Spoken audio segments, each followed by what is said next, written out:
2,000 years, Palestine was like an Uber driver with a 3-star rating. Nobody wanted it. And there was never any Arab country called Palestine. It was an orphan province. And if you ask people what they thought about it back then, they'd say it gave them the ick. But after World War II, and after the Jews were very nearly wiped out by an actual attempted genocide, they decided it was time for their historic homeland to be an actual country, so that for once they could defend themselves. And the UN, we like them, right? Yeah, they agreed and voted a country for each of the indigenous peoples. One side agreed to that. But the Arabs had a slightly different proposal. They said, how about we keep it all and wipe you out? Chappell, if you think it was repressive growing up queer in the Midwest, try the Mideast.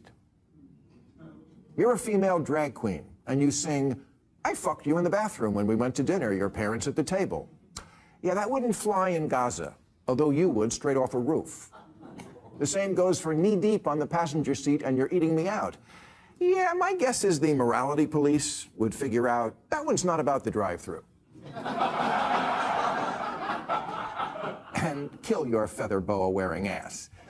You know when you sing that LA is where boys and girls can all be queens every single day?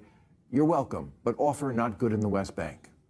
Chappell, you're not wrong that oppression is bad, or that Palestinian and many other Muslim populations are oppressed and deserve to be freed. You just have it completely ass backwards as to who is doing the oppressing.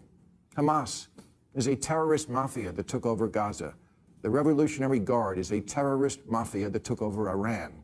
ISIS is a terrorist mafia that took over Iraq. The Taliban is a terrorist mafia that took over Afghanistan. These are the oppressors. And when you make it all about Israel, you take the pressure off of them.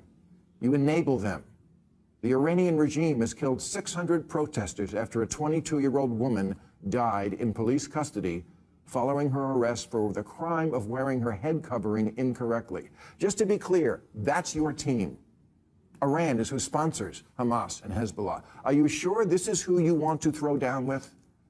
Meryl Streep spoke at the UN recently and said this about the Taliban, who are only slightly more conservative than your heroes in Hamas.